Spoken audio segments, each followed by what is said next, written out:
ஆரம்பிச்ச பயணத்தை நிறுத்திடுங்க. உங்க உறவுகள் உங்களுக்கு சதி செய்து இருக்கிறார்களா? இதனுடைய பின்னணி என்ன? பக்கத்தில் சொர்க்கத்தை வச்சுக்கிட்டு நரகத்துக்கு ஏன் நாம செல்ல வேண்டும்?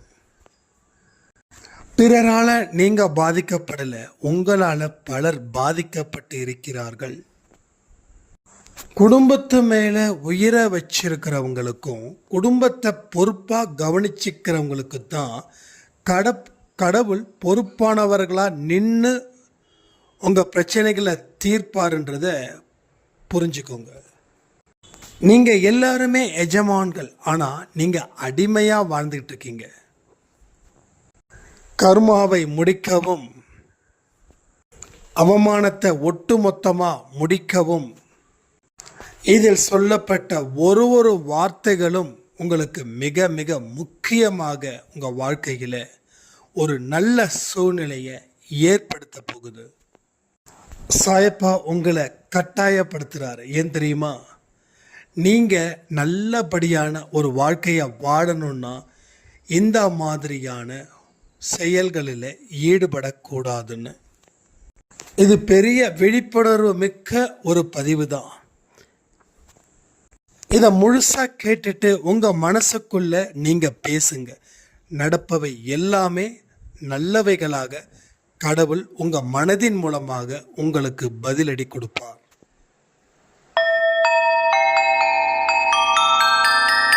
ஓம் சாயிரா சாயிரா, ஓம் சாயிரா சாயிரா, ஓம் சாயிரா சாயிரா, அன்பே சாயிரா, பேரன்பே சாயிரா, அகிலம் தளிக்க ஆத்மா விழிக்க அனுதினம் சாயிரா, எங்கள் அன்பே சாயிரா.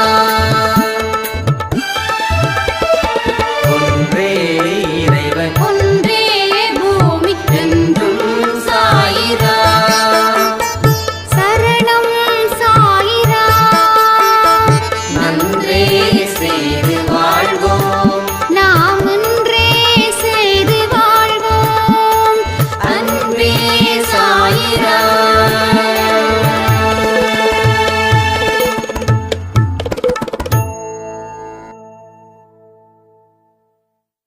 சாயிரா. என் உயிரின் உயிரானவர்களே, முதல்ல உங்க வாழ்க்கையில நீங்க முடிவு பண்ணுங்க. உங்க வாழ்க்கை எதை நோக்கி செல்லணும், எதை நோக்கி செல்லக்கூடாது, என்ன எனக்கு தேவைகள் இருக்கு, என்ன எனக்கு தேவைகள் இல்லை, எதை நான் செஞ்சா என் வாழ்க்கையில் பலன் வரும், எதை நான் செஞ்சா என் வாழ்க்கை பலகீனத்தில் அழியும், இது மாதிரி பல விஷயங்கள் இருக்கு. நீங்க முடிவு செய்யறதுக்கு நீங்க இதை எந்த அளவில் முடிவு செய்றீங்களோ அந்த அளவில் உங்க மனசுக்குள்ள இருக்கக்கூடிய குழப்பம் அறவே தீரும். வாழ்க்கையில விடுதலை பெறணும், நாம என்னைக்குமே ஏதோ ஒரு அழுத்தத்தில் வாழ்ந்துக்கிட்டு இருக்கோம் அப்படின்னு நாம சொல்லிக்கிட்டே தான் இருக்கோம் இப்போ வரைக்கும். பட் அதில் இருந்து மீள முடியாம இருப்பதற்கு காரணம் வாழ்க்கையில நாம முடிவு பண்ணிவிட்ட சில விஷயத்தால நாம தொடர்ந்து நெருக்கடிக்கு உள்ளாகிறோம். நல்ல முடிவுகளை கூட நம்மால எடுக்க முடியல. ஏன் தெரியுமா? ஆல்ரெடி நாம முடிவு செய்யப்பட்டதின்படி என் வாழ்க்கை உங்க வாழ்க்கை நகர்றதால. ஒன்றும் இல்லை, இப்போ ஒரு ட்ரெயினில் நீங்கள் ஒரு ஊருக்கு போகிறீங்க. நீங்கள் முடிவு பண்ணதால், அந்த டிக்கெட்டை புக் பண்ணதால் அந்த ட்ரெயினில் ஏறி போகிறீங்க இல்லையா? இப்போ முடிவு பண்ணதுக்கப்புறம் நான் இந்த ஊருக்கு போகக்கூடாது, ஆனால் நான் போகக்கூடிய ஊர் வேற ஒன்று அப்படின்னு நாம் நினைச்சா நம்ம போகாமல் இருக்க முடியுமா? ஏன்னா அந்த ட்ரெயின் எங்கேயும் நிற்காது, என்ன சொன்னாலும் நிற்காது. ஏன்னா நீங்கள் தான் முடிவு பண்ணீங்க. நான் உதாரணத்துக்கு தான் சொல்லிட்டு இருக்கேன், நீங்கள் தான் முடிவு பண்ணீங்க. அப்பயே அவங்க சொல்கிறாங்க, இதை பாரு, பயணம் அங்கே இறங்குற வரைக்கும் நிறுத்தவே முடியாது, இது ஒரு ஆட்டோமேட்டிக்கு, இது மேனுவல் கிடையாது, நீ அந்த ஊரில் போய் தான் இறங்கணும், அதனால் முடிவு பண்ணிட்டு அதற்கப்புறமா நீ செயல்படு அப்படின்னு. அப்போ நீங்கள் முடிவு பண்ணதால் வேற எந்த ஒரு நல்ல விஷயத்தையும் உங்களால் முடிவு பண்ண முடியல. புரியுதா உங்களுக்கு? அப்போ அடிப்படையையே மாற்றி எழுதணும். அதுதான் இப்போ பெரிய பிரச்சனையாக இருக்குது எல்லாருக்கும். ஏன்னா பல மைல், பல கிலோமீட்டரை நாம் தாண்டி வந்துட்டோம். தாண்டி வந்ததால் நம்மால் திருப்பி போவது அப்படின்றது மிகவும் ஒரு சவாலான விஷயமா இருக்குதுன்னு நீங்கள் நினைக்கிறீங்க. எத்தனை வருஷம் வாழ்ந்துட்டேன், இனி என்ன மாறப்போகுது நீங்கள் சொல்கிறீங்க இல்லையா? அதை தான் இதுக்கு உதாரணமாக சொல்லிட்டு இருக்கேன். ஆனால் கடவுள் ஏதாவது ஒரு வழியை நிச்சயமாக வச்சிருப்பார். என்னதான் ஆட்டோமேட்டிக் மிஷினில் இருந்தாலும் அந்த மிஷினை கடவுள் ரிப்பேர் பண்ணி நிறுத்த வச்சு மறுபடியும் வேற ஒரு ட்ரெயினை பிடிச்சி எங்கே புறப்பட்டீங்களோ அங்கே வந்து இப்போ எங்கே மறுபடியும் போகணும்னு மனமாற உளமாற நினைக்கிறீங்களோ அந்த இடத்துக்கு நீங்கள் போக முடியும் இல்லையா? ஸோ அதே போல தான் இங்கேயும், இவ்வளவு நாள் வாழ்ந்துட்டேன், இனி என்ன வாழ்ந்துட போகிற? இது ஒரு தப்பான, ஆபத்தான, ஒரு கோழைத்தனமான ஒரு முடிவு. ஸோ இதில் தைரியம் இல்லை, இதில் வீரம் இல்லை, இந்த வாழ்க்கையில் மகிழ்ச்சி இல்லை, இந்த வாழ்க்கையில் சொர்க்கம் இல்லை. ஏன்னா நாம் இப்படி நினைக்கிறதாலேயே எல்லாமே நமக்கு எதிராக நடக்குது. அப்போ என்னால் நிம்மதியான ஒரு வாழ்க்கையை நான் வாழணும் அப்படின்னு சொல்லி சாயப்பா கிட்ட கேளுங்க.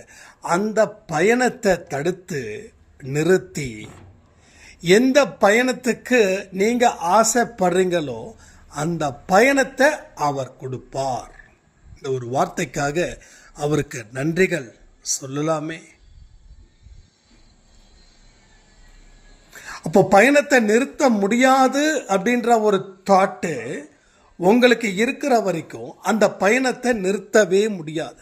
ஆனால் இந்த பயணத்தை கடவுள் நிறுத்தணும்னு நீங்கள் கடவுள்கிட்ட உளமாற மனதார பிரார்த்தனை செய்ய ஆரம்பிச்சிட்டா அந்த பயணத்தை கடவுள் ஏதாவது ஒரு வழியில் அதை நிறுத்தி வைத்து உங்களை காப்பாற்றுவார். அப்போ உங்க லைஃப்ல நீங்க எடுத்த முடிவு, அதாவது நீங்க எடுக்கல இந்த முடிவு, சூழ்நிலை காரணமாக நீங்க எதெல்லாம் ஒரு ஆரோக்கியமான விஷயத்தை செய்யாம இருந்தீங்களோ அது எங்கேயோ போய் எங்கேயோ தொட்டு அது எங்கேயோ பயணிச்சு அதுவே முடிவு பண்ணிச்சு. நீங்க முடிவு பண்ணல, அதுவே முடிவு பண்ணிச்சு. உங்க எண்ணம், உங்க செயல் மூலமா ஒரு சில விஷயங்கள் நடந்ததால அது நடந்தது. தொடர்ந்து ஒரு மனுஷன் 5 தோல்வியோ 8 தோல்வியோ பார்க்கறான்னு வச்சுக்கோங்களேன், அவன் வாழ்க்கை முடிஞ்சிடுச்சுன்னு நினைக்கிறான்.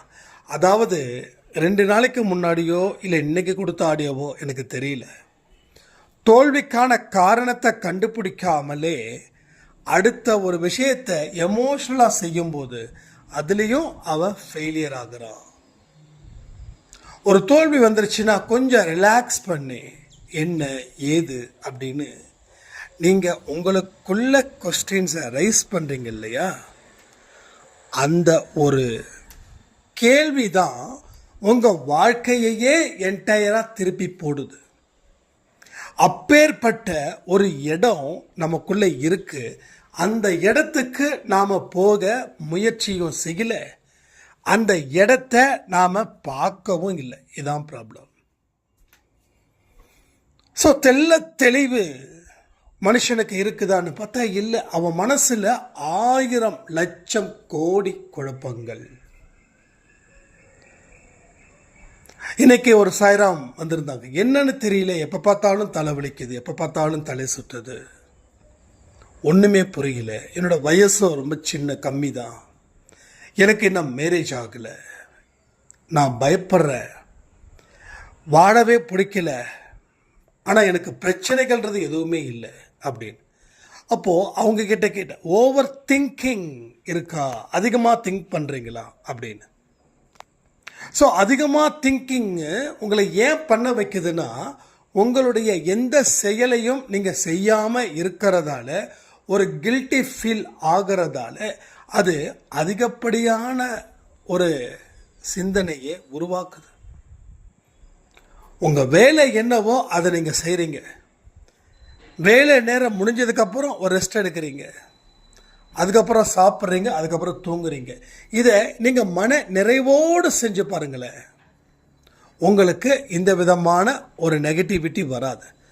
அப்போ மனசில் ஏதேதோ ஓடுது, எக்கச்சக்கமாக ஓடுது, என்னென்னமோ ஓடுது. நம்ம உண்மையிலே சொல்கிறேனே, நம்ம மனசு தான் நம்மளை ஆளுதே தவிர நாம் மனசை ஆளலை. இது உண்மை. இது 100 பேருக்கு இந்த நிலைமை தான். நம்ம இந்த பெர்சன்டேஜை கொஞ்சம் மாற்றணும்னு நான் நினைக்கிறேன். ஆனால் நீங்கள் நம்புனீங்கன்னா நடக்கும்.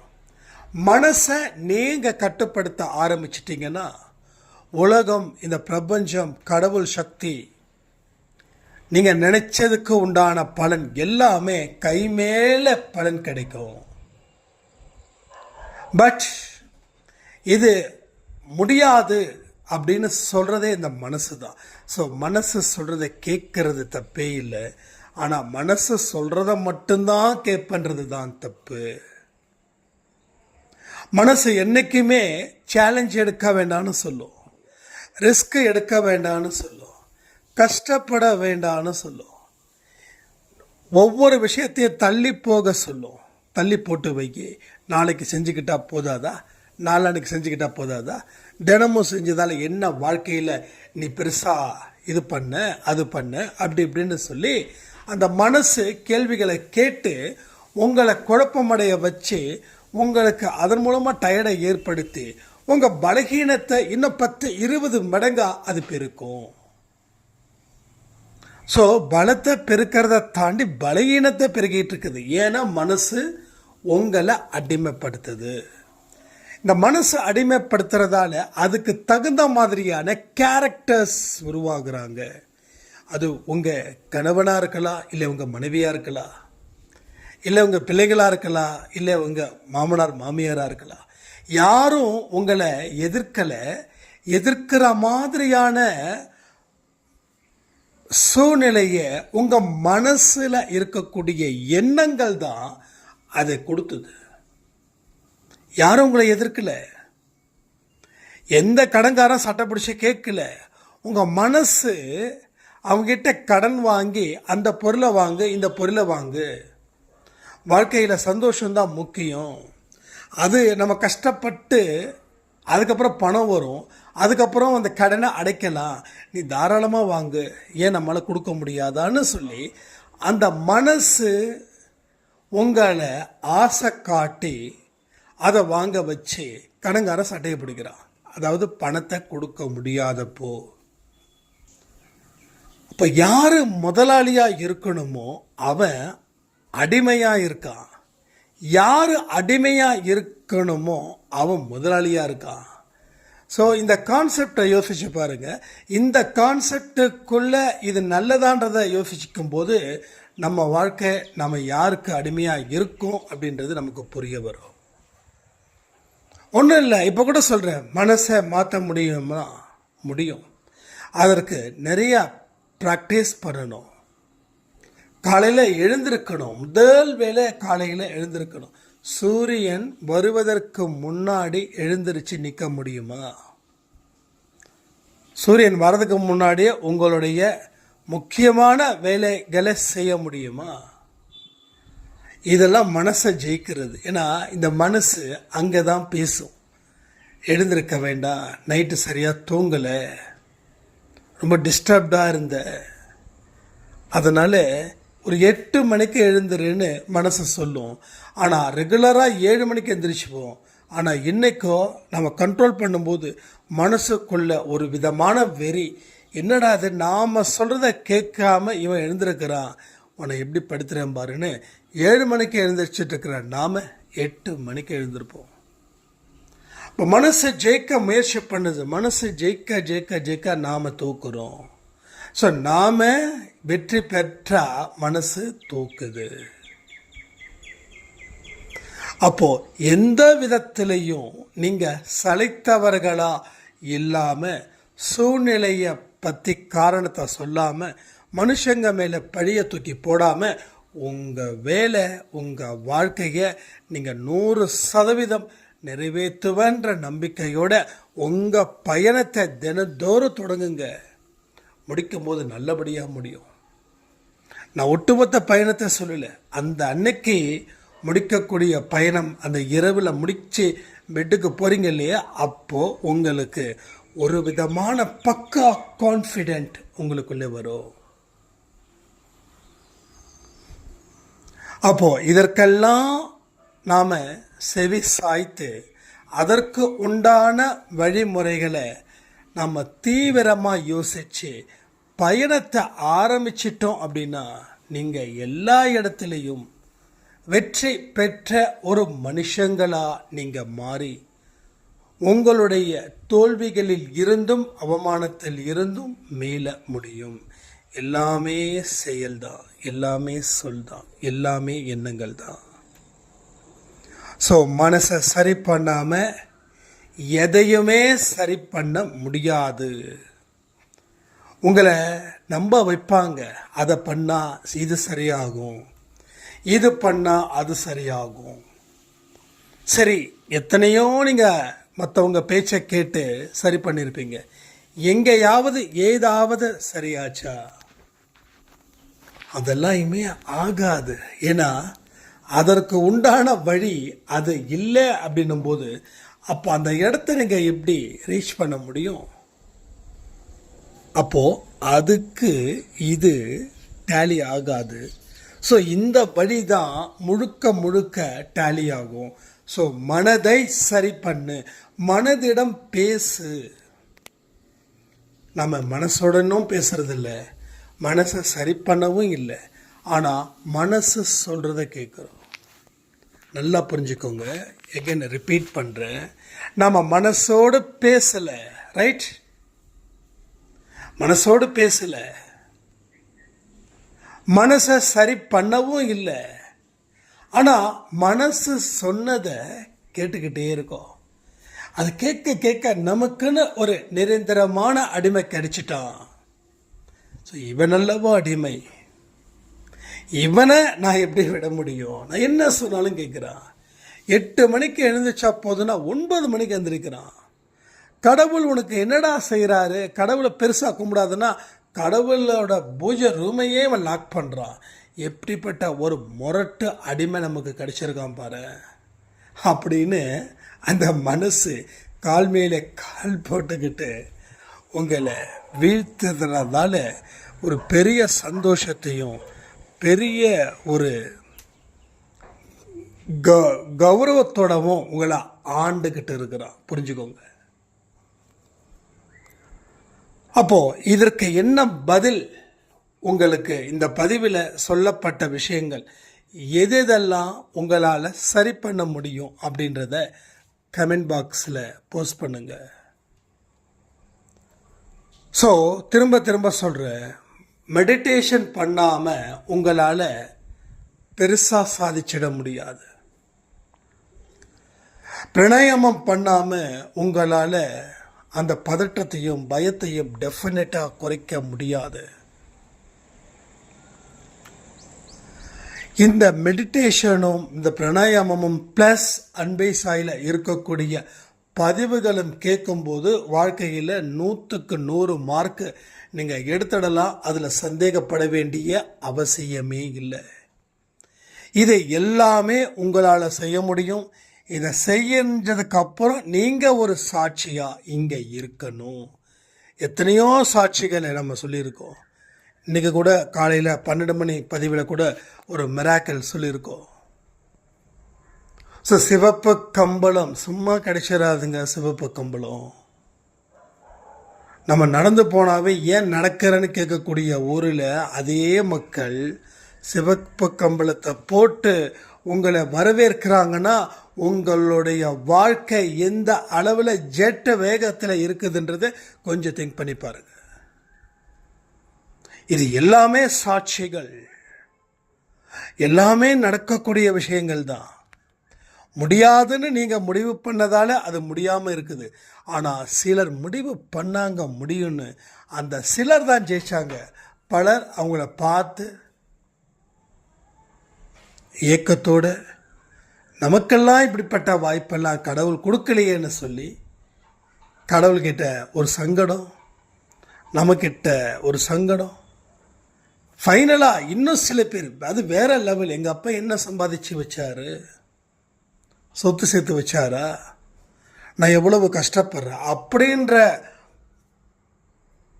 மனிதர்களும் இருக்காங்க. அப்பா சொத்து சேர்த்து வைக்கணுமா, பையன் கால் ஆட்டிட்டு நாட்டாமைத்தனம் பண்ணிக்கிட்டு சாப்பிடணுமா. ஸோ இப்படிப்பட்ட சூழ்நிலையிலையும் நிறைய மனிதர்கள் வாழ்ந்து கொண்டு இருக்கிறாங்க. இவங்களுக்கெல்லாம் எப்போ புத்தி வர்றது, எப்போ இவங்க வாழ்க்கையை வாழ்கிறது நினச்சி பார்க்கவே அவங்களுக்கு தலை சுற்றுதோ இல்லையா, எனக்கு தலை சுற்றுதுங்க. ஏன்னா நிறைய வந்துக்கிட்டே இருக்குது. நம்ம நிறைய பேரை மாற்ற முயற்சி பண்ணுறோம். ஆனால் 2வது தடவை சிலர் தான் வராங்க சந்தேகத்தை நிவர்த்தி பண்ண, பலர் வரல. ஏன்னா அவங்க வேறு ஏதோ ஒரு வெளிய ஷார்ட்கட் மெத்தடை யூஸ் பண்ணுறாங்க, கேட்குறாங்க. இல்லைன்னா அவங்களுக்கு ஃபேவரிசமான ஒரு ஆன்சரை கேட்குறாங்க. இப்போ உன்னால் முடியாதான்னு கேட்டால் என்னால் முடியலன்றதுக்காக தானே என்னோடய அப்பாவோட சொத்தை நான் எதிர்பார்க்குறேன். ஆனால் என்னோடய அப்பாவோட சொத்தே இல்லையே. சரி, உங்கள் அப்பா எதை வச்சு வந்தாருன்னா அதுக்கு ஒரு பதில் வச்சுருக்காங்க. அந்த காலம் வேற காலம். அந்த காலத்தில் பெருசாக போட்டி இல்லை, ஆனால் இந்த காலத்தில் எவ்வளவு போட்டிகள் அப்படின்னு. அப்போ நான் திருப்பி ஒரு வார்த்தை கேட்குறேன். அப்போ இந்த காலத்தில் எந்த மனுஷனும் உயரவில்லையா? ஸோ திறமை இருக்கிறவன் எங்கேயும் அவனுக்கு தலை குனிவே இருக்காது. திறமையை பயன்படுத்துகிறவன் வாழ்க்கையில் 100% சக்ஸஸ் அடைவான். அதில் எந்த மாற்று கருத்துக்கும் இடமே கிடையாது. ஆனால் இன்னைக்கு மனுஷங்க சோம்பேறித்தனத்தில் மூழ்கிட்டாங்க. 2வது அந்த என்டர்டெயின்மெண்ட்ன்ற ஒரு கன்றாவி இருக்கே, அது 24 மணி நேரமும் இவனை போட்டு அடிமை மேலே அடிமைப்படுத்திக்கிட்டே இருக்குது. நான் கன்றாவின்னு சொல்கிறது கூட வேர்ட்ஸே தான். எத்தனையோ எனக்கு யங்ஸ்டர்ஸ் ஒரு வேலை பார்த்துக்கிட்டே மொபைலை நோண்டிகிட்டு இருக்காங்க. சரி, அவங்க வேலைக்கு தகுந்ததை சர்ச் பண்ணுறாங்களா? சத்தியமாக இல்லை, சத்தியமாக இல்லை. அப்போ அவங்க வாழ்க்கைக்கு பயன்படுத்த நோண்டுறாங்களா? அப்படிலாம் இருந்தால் நம்ம சந்தோஷப்படுமே, அதுவும் இல்லை. வாழ்க்கைக்கு தேவை இல்லாதது. அதான் நான் எடுத்த உடனே சொன்னேன். முடிவு பண்ணது சரியாக தவறான்னு தெரியாமல் ஓடிட்டுருக்கோமே. இப்போ வாழ்க்கையில் நல்லபடியாக இருக்கணும்னா உன்னுடைய 5 புலன்களும் எதை நோக்கி போகணும். ஆனால் உன்னோட 5 புலன்கள் எதை நோக்கி போகுது? அப்போது மோசமான விஷயத்தை நோக்கி போச்சுன்னா அப்போ உன் வாழ்க்கையில் எங்கே மலர்ச்சி வரும்? மலர்றதுக்கு வாய்ப்பே இல்லை. சில இதெல்லாம் பார்த்திங்கன்னா பூ இந்த மொட்டு இருக்கும், ஆனால் மலராது. அந்த மொட்டோடையே சிலது அப்படியே காஞ்சி போயிடும். அது போல் ஆகிடுது நிறைய பேரோட வாழ்க்கை. அப்போ இந்த என்டர்டெயின்மெண்ட்டில் போய் சிறை ஒன்றை வச்சுக்கிட்டு எவனோ சிறை வச்சுட்டான் அப்படின்னா, அப்போ இதை யார் பைத்தியகாரத்தனமான மனுஷங்களாக இருக்கிறாங்கன்னா, யார் தன்னைத்தானே சிறை வச்சானோ அவன்தான். அப்போ எல்லாமே தேவை லைஃப்பில், எல்லாமே தேவை. நான் இதுதான் வேணும், என்டர்டெயின்மெண்ட் வேண்டாம், சீரியஸாக இருங்க அப்படின்னு சொன்னால் நம்ம பரலோகம் போயிடுவோம். ரிலாக்ஸேஷன் வேணும், என்டர்டெயின்மெண்ட் வேணும், பட் சீரியஸ்னஸும் வேணும்ல, சீரியஸ்னஸ் இருக்கணும்ல.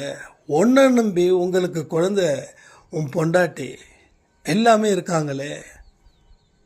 நீ போனதுக்கப்புறம் அவங்களோட கதி என்ன யோசிச்சு பார்த்தியா? ஸோ குடும்பத்தை உணர்பவன் தன்னை செதுக்குவான். குடும்பமாவது ஒன்றாவது, என் வாழ்க்கை தான் முக்கியம் அப்படின்றவன் மற்றவனை அழித்து இவன் சந்தோஷமாக இருப்பான்.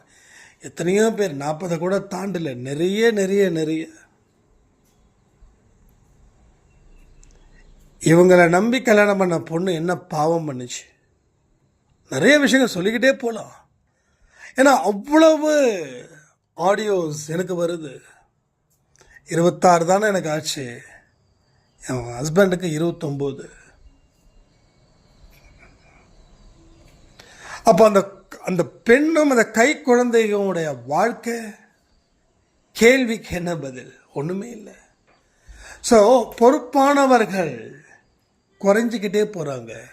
புரியுதா உங்களுக்கு? பொறுப்பான மனுஷங்க குறைஞ்சிக்கிட்டே போகிறாங்க. அப்போ பொறுப்பில்லாமல் நடந்துக்கிறதால, அப்போ பொறுப்பில்லாமல் நடந்துக்கிறோன்ற ஒரு தாட்டு அவங்களுக்கு வரவே இல்லை. ஸோ பொறுப்பு இருந்தால் மட்டும்தான் நீ உன் குடும்பத்தை காப்பாற்றக்கூடிய ஒரு மனுஷனாக இருக்கணும். இந்த ஆண்களுக்கு மட்டும் சொல்லலை, ஈவன் பெண்களுக்கும் தான் சொல்கிறேன். ஸோ பொறுப்பை உணர்ந்து செயல்படு. உனக்கு கொடுக்கப்பட்ட பொறுப்பு எதுவாக இருந்தாலும் அது கடவுள் உனக்கு கொடுக்கப்பட்ட ஒரு வாய்ப்புன்னு நினச்சி நீ அதை சரியாக பயன்படுத்திக்கோ. அதை நீ சரியாக பயன்படுத்திக்க உன்னுடைய வாழ்க்கையில் அடுத்த கட்டத்துக்கு உண்டான ஒரு வழியை அவர் நிச்சயமாக ஏற்படுத்தி தருவார். ஸோ இதை விட்டுட்டு நாம் வேறு எங்கேயாவது தாட்டை நம்ம மைண்டை வச்சோம் அப்படின்னா என்ன நடக்குமோ அது நடக்கும். ஆனால் அது நடந்துடுச்சுன்னா அதில் இருந்து மீண்டு வர முடியாத அளவில் அது நிற்கும்.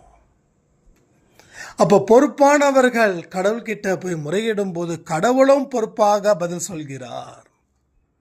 பொறுப்பற்ற மனிதர்கள் கடவுள்கிட்ட முறையிடும் போது கடவுள் பொறுப்பின்றி நடந்து கொள்கிறார்.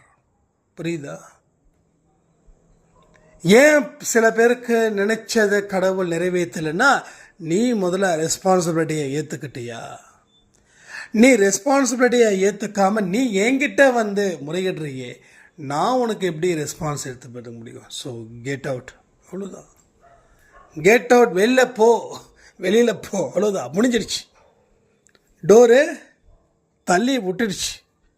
அது க்ளோஸ் ஆனது தான். ஆனால் நீ பொறுப்பான மனுஷனா நீ வர ஆரம்பிச்சிட்டுனா அந்த டோர் ஓப்பனாக இருக்கும். கடவுள் நீ கேட்ட அத்தனையும் கொடுப்பார். ஏன் அவர் கொடுக்க மாட்டாரா? அவர் கொடுக்க மாட்டாரா? இல்லை அவருக்கு அவருடைய வாரிசுங்களுக்கு தான் கொடுக்கணுமா? கடவுளுக்கு எல்லாருமே பிள்ளைகள் தானே, அதனால் எல்லாருக்குமே அந்த வாய்ப்புகள் கொடுப்பார். இல்லை, கடவுளுக்கு அவருக்கு குழந்தைங்க இருக்குது, அவருக்கு பேரன் பேத்தி இருக்குது. இல்லைப்பா, எனக்கு மகனுக்கு கொடுக்கணும், என் மகளுக்கு கொடுக்கணும், என் பேரனுக்கு கொடுக்கணும், என் பேத்திக்கு கொடுக்கணும். நீ கேட்டால் நான் எப்படி உனக்கு கொடுப்பேன்? நீ எனக்கு சொந்தமா? நீ எனக்கு பந்தமா? நீ எனக்கு நண்பனா? நீ எனக்கு ஏதாவது கொடுத்தியா? இந்த மாதிரி கேள்விகளை அவர் கேட்க போகிறாரா? கடவுள் எல்லாத்துக்கும் பொது. நம்ம சாயப்பான்னு அழைக்கிறோமே, நமக்கு மட்டுமா சாயப்பா? நாட்டில் இருக்கக்கூடிய அத்தனை மக்களுக்கும் அவர் தானே அப்பா, அவர் தானே சாயப்பா. நம்ம சாயப்பாவோட பக்தர்கள் அப்படின்னு வெளியில் சொல்லிக்கும் போது நமக்குள்ளே ஒரு பெரிய சந்தோஷமும் ஒரு பெரிய ஒரு மனம் மகிழ்ச்சியும் நமக்கு கிடைக்குது இல்லையா? ஸோ இதுதான். ஸோ வாழ்க்கைன்றது இதுதான். இதுதான்னா என்ன செய்யணுமோ அதை தீர்மானிச்சிடு. எதை முடிவு பண்ணுறியோ அதன்படி உன் வாழ்க்கையை அமைச்சிடு. இதை செஞ்சாவே போதும். எதெல்லாம் உங்ககிட்ட எடுக்கணுமோ அதெல்லாம் கடவுள் உங்ககிட்ட எடுத்துடுவார். ஏன்னா அதை எடுத்தாதான் நீ சரியாக முடியும். அப்போ கடவுள் எடுத்துட்டாருன்னு சொல்லி ஃபீல் பண்ணுறது தப்பு இல்லையா? உங்ககிட்ட இருந்து உறவை பிரிக்கலாம், சரியானது. இப்போதைக்கு தப்பாக இருக்கும், இப்பொழுதுக்கு கடினமான ஒரு விஷயமாக இருக்கும். ஆனால் ஃபியூச்சரில் நீயா இல்லாமல் நீ வேற லெவலில் இருக்கும்போது அன்னைக்கு அந்த உறவு பிரிஞ்சதால இன்னைக்கு இப்படிப்பட்ட வாழ்க்கை எனக்கு கடவுள் கொடுத்துருக்கிறாருன்னு சொல்லி நீ ஃபீல் பண்ணுறது என்னமோ 100% நிஜம். அப்போ அந்த உறவுகளை இழந்துட்டோம், அவர் எனக்கு பிடிக்கலன்னு சொல்லிட்டாரு, என் மனைவி எனக்கு பிடிக்கலன்னு சொல்லிட்டாங்க, என் மனைவி 2ஆம் தாரம் வேற யாருக்கோ கல்யாணம், அதெல்லாம் வேண்டாம், அது அவங்க பாடு. ஆனால் உங்கள் வளர்ச்சியை கடவுள் விரும்புகிறாரு. அப்போ உங்கள் வளர்ச்சிக்கு யாரெல்லாம் தேவை இல்லையோ அவங்கள கடவுள் தூக்குறாரு. ஏன் தெரியுமா தூக்குறாரு? அவர்கள் அத்தனையும் போலியான மனிதர்கள், அவங்க போலியானவர்கள். இப்போ போலியானவர்களோட வாழ்ந்தால் என்ன சாதிக்க போகிறீங்க? சாதிக்கவும் முடியாது. ஒரு விதமான சோதனை காலமோ ஒரு விதமான கண்ணீர் காலங்களும் தான் அந்த காலமாக இருக்கும். அதனால் எடுத்த உடனே வலிக்கும், வலி ரொம்ப ஒரு கஷ்டத்தை அது கொடுக்கும். ஆனால் போக போக அந்த வலி தான் நம்ம வாழ்க்கையே மாற்றுதுன்னு நினைக்கும் போது அந்த வலியை நாம் மனதார ஏற்றுக்கொள்வோம். அப்போ ஒரு வழியால் உன் வாழ்க்கை மாறுச்சுன்னா அடுத்த ஒரு வழி வந்துருச்சுன்னா அந்த வழியை பார்த்து நாம் கொண்டாடுவோம். ஸோ வழியை பார்த்தும் தோல்வியை பார்த்தும் கொண்டாடுபவர்கள் நம்மளாக தான் இருக்க முடியும். ஏன்னா நாம் நல்லா புரிஞ்சுக்கிட்டதால அது கொண்டாட்டமாக மாறுது, புரிஞ்சிக்கல அப்படின்னா அது திண்டாட்டமாக மாறுது. ஸோ இதை எல்லாத்தையும் புரிஞ்சுக்கோங்க. வாழ்க்கையை வாழ்வதற்கு உண்டான வாசலை கடவுள் திறந்ததுக்கு அப்புறமும் அந்த வாசலுக்குள்ளே போகாமல் இருக்கிறது உங்கள் தப்பு தானே. ஸோ முடிவு பண்ணுங்க, உங்கள் வாழ்க்கையை வாழ்ந்து நாம் சாதிப்பதற்காகத்தான் இந்த அன்பை சாய் குடும்பத்தில் சாயப்பா உங்களையும் சேர்த்திருக்கிறார்ன்றதை முழுவதுமாக நம்பி இதில் சொல்லப்பட்ட விஷயத்தை யோசித்து அதை செயல்படுத்துங்க. செயல்படுத்தும் போது வாழ்க்கையில் மிகப்பெரிய மாற்றத்தை கடவுள் உங்களுக்கு வழங்குவார். அதே போல் அன்பை சாய் டிஷர்ட்ஸ் கிட்டத்தட்ட ஒரு 20-25 பேருக்கு அனுப்ப வேண்டியது இருக்குது. ஸோ அது இந்த எலெக்ஷன் டைம் அது இது அப்படின்றதால சரியாக அனுப்ப முடியல. அது இல்லாமல் நமக்கு ஸ்டாக் வரதுக்கு ரொம்ப லேட்டாக இருந்தது. ஸோ நாளைக்கு கண்டிப்பாக அந்த 20-22 பேர் இருக்காங்க, அவங்களுக்கு நிச்சயமாக அனுப்பப்படும். அனுப்புனதுக்கப்புறம் அந்த பிஓடி ப்ரூஃப் ஆஃப் டெலிவரி அப்படின்னு சொல்லி அந்த கொரியரோட ரெசிப்ட் உங்களுக்கு வாட்ஸ்அப் பண்ணிவிடுவேன் நான். ஸோ 2 ஃபோன் நம்பர் மறக்காமல் கொடுங்க.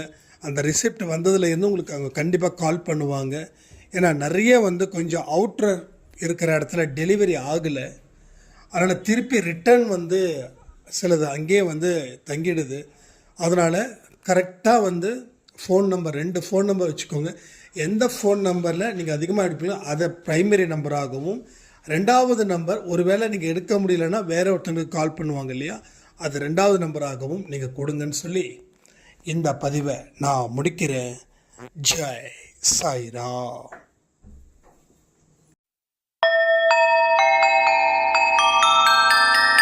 ஓம் சாயிரா சாயிரா, ஓம் சாயிரா சாயிரா, ஓம் சாயிரா சாயிரா, அன்பே சாயிரா, பேரன்பே சாயிரா.